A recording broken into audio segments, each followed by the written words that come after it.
est difficile de parler de lui sans trembler. Non pas de peur, mais d'une sorte de fièvre douce, une ferveur du cœur qui déborde les mots. Car ce que fut Mohammed, paix et bénédiction sur lui, dépasse la simple biographie, la chronologie des faits, les titres que l'histoire lui a donnés.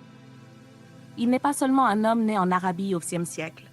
Il est la lumière d'avant les commencements, l'espoir d'après les fins, la trace divine qui chemine sur la terre avec la discrétion des saints et la majesté des prophètes. On pourrait passer une vie à décrire son visage sans jamais en épuiser la beauté, et l'on pourrait mourir à force d'essayer de comprendre son cœur.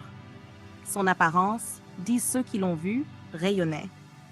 Son teint avait l'éclat des premières lueurs du matin, entre la lumière et l'ombre fraîche, ni trop pâle, ni trop foncé, mais toujours baigné de cette clarté étrange qu'on ne peut décrire. Son front était large, limpide, noble.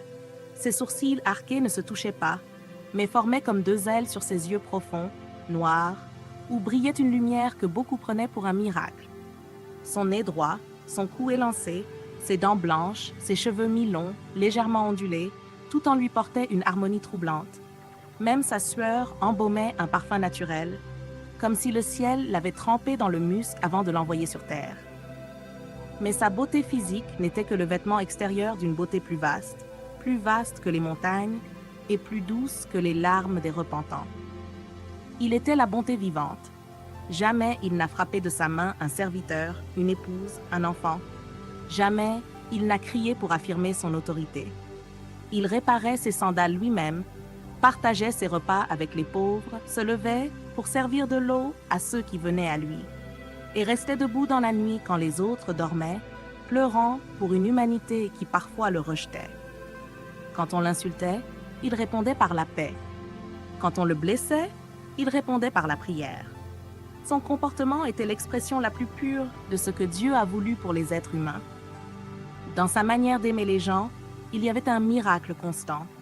Il saluait le premier, offrait le meilleur de ce qu'il possédait, riait avec les enfants, s'asseyait là où il y avait de la place, et personne ne se sentait inférieur ou exclu en sa présence. Chaque personne qui s'approchait de lui croyait être la préférée. Il accueillait les orphelins avec tendresse, s'occupait des plus faibles comme d'un devoir sacré, et considérait chaque âme comme une confiance venue de Dieu.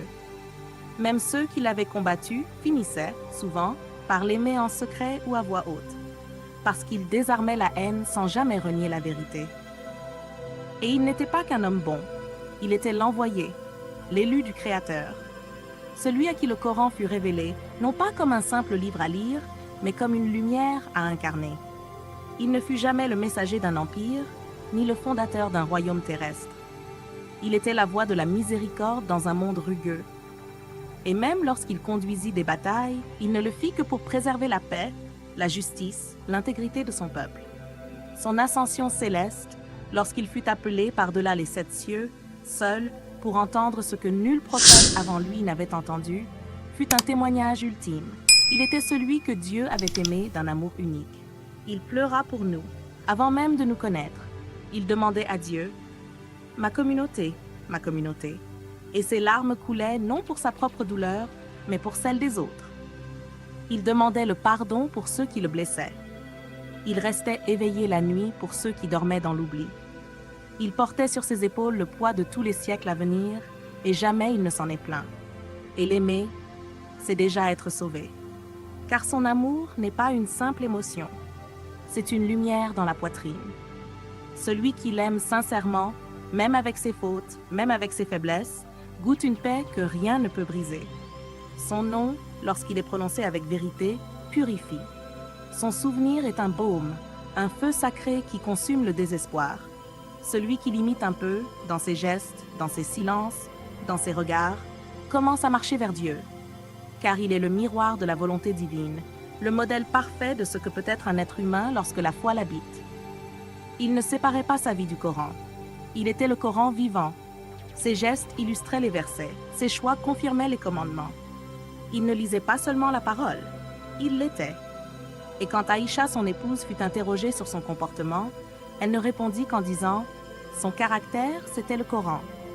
Il ne mentait jamais, ne trahissait jamais. ne tranchait jamais sans justice. Et dans cette fidélité parfaite à la révélation, il offrait au monde une incarnation que ni les anges ni les livres ne pouvaient égaler. Je pourrais écrire des milliers de pages, je pourrais me consumer à tenter de décrire une seule de ses qualités, et je n'aurais toujours pas commencé, car en lui se trouvent toutes les vertus réunies dans leur équilibre parfait. Il est le modèle, le maître, le frère, le prophète, l'ami, l'intercesseur, le lien entre les cœurs et le ciel. Il est celui que Dieu a choisi et que les amoureux choisissent à leur tour, chaque jour, avec larmes et émerveillement. Et moi, poussière que je suis, je n'ai pour offrande que ce flot d'admiration. Mais je prie que ces mots, maladroits, soient au moins lus comme un signe d'amour, un témoignage, une tentative infime de dire que rien dans ce monde ou dans l'autre ne vaut plus que l'amour de ce prophète, que rien ne peut sauver une âme comme lui, et que rien ne me manque plus à chaque prière que de le rencontrer un jour dans cette lumière qu'aucun mot ne peut contenir.